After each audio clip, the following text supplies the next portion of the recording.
สบายดีเนาะพี่น้องเบิดสุขุสุขคนที่เขามาเบิ่งเขามาหับชมเขามาหับฟังคลิปวิดีโอนี้สำหรับคลิปวิดีโอนี้เฮากะสิมาแนะนำวิธีที่ว่าสิ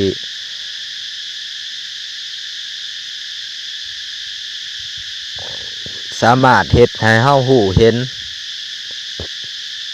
สภาพของจิตใจของเฮาเนาะว่าเฮามีความเข้มแข็ง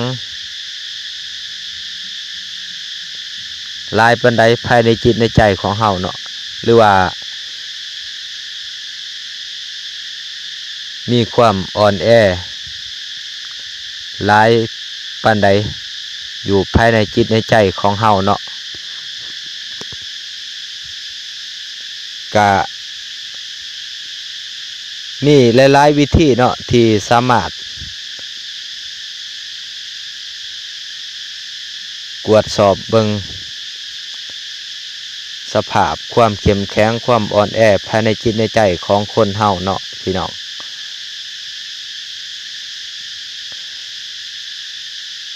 มื้อนี้เฮากะสิเอาจัก1 2 3 4 5หรืออาจสิหลายกว่านั้นเนาะวิธีสิกวดเช็ควิธีสิเฮ็ดแล้วที่สามารถ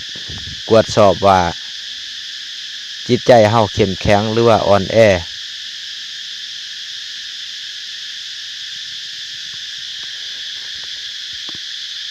แต่ก่อนอื่นก็เฮาต้องฮู้ว่าเฮาติด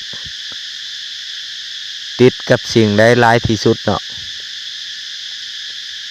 ที่ว่าเป็นเฮามักเฮ็ดมักกระทำเป็นชีวิตจิตใจหั่นแหละเอิ้นได้ว่าขาดสิ่งนั้นบ่ได้หั่นแหละเสพติดมีความยึดติด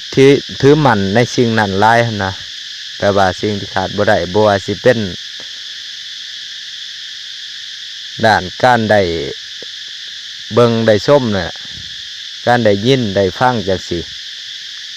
ทางตาทางหูทางดังทางลิ้นทางกายเนาะหรือว่าการกระทำในสิ่งต่างๆเนาะยกตัวอย่างเช่นว่าเฮาเป็นคนที่มักซื้อหวยจังซี่ซื้อทุกงวดขาดบ่ได้จังซี่มักเล่นไพ่เป็นประจำจังซี่มักกินอาหารประเภทใดประเภทหนึ่งที่ว่าที่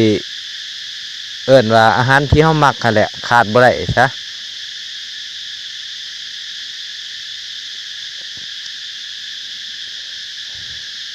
ให้เฮาลองตั้งใจเบิ่งเพื่อสิได้ฮู้ได้เห็นว่าจิตใจเฮามีความเข้มแข็งหรือว่าอ่อนแอหน่อยหลายปานใดเนาะด้วยการตั้งใจด้วยใจของเฮาเองหั่นแหละตั้งใจว่าเฮาสิงดสิเว้นสิเศร้าสิเลิกจากเรื่องใดเรื่องหนึ่งเนาะบ่ว่าสิเป็นการเบิ่งการฟังการดมกลิ่นหรือว่าการกินการดื่มการกระทำต่างๆหั่นนะ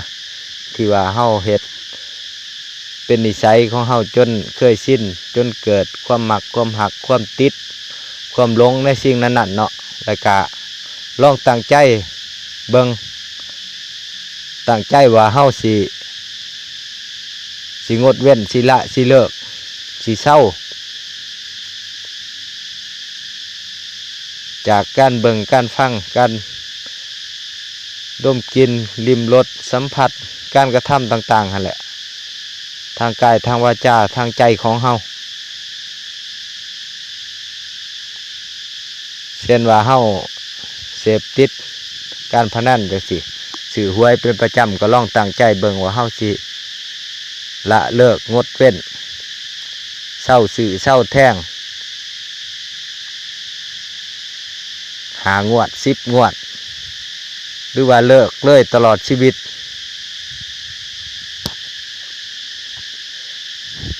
หรือว่าเฮาเป็นคนที่ว่าติดเล่นไพ่บ่เล่นการพนันต่างๆนี่เล่นเกมเล่นอันนี้ก็ลองตั้งใจเบิ่งสิงดสิเลิกให้ขาดเศร้าเล่นหามื้อ10 มื้อจังซี่หรือใน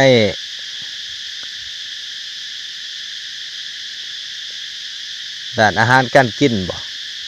หรือว่าเฮาสิอาจเป็นคนแบบว่ามักลักเล็กขโมยหน่อยบ่มักหยิบจับของผู้อื่นโดยที่ว่าบ่ได้ขออนุญาตจังซี่หรือว่าสิ่งใดสิ่งหนึ่งก็อย่าที่เฮาเคยเฮ็ดเป็นนิสัยหั่นนะจนว่าเฮ็ดสิ่งนั้นไปแบบว่าบ่ฮู้โตหั่นนะเพราะว่ามันเป็นนิสัยแล้วมันเคยชินแล้ว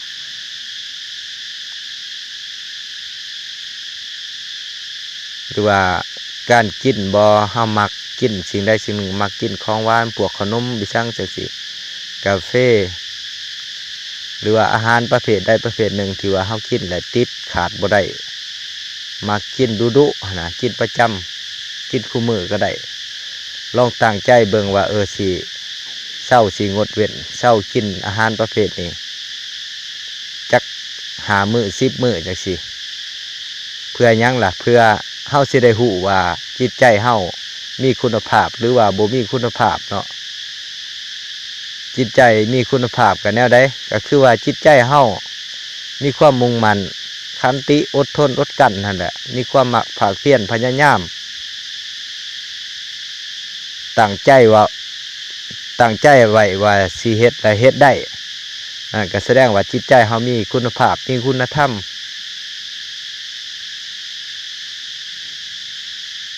หรืออีกอย่างหนึ่งว่าจิตใจที่เข้มแข็งนั่นแหละ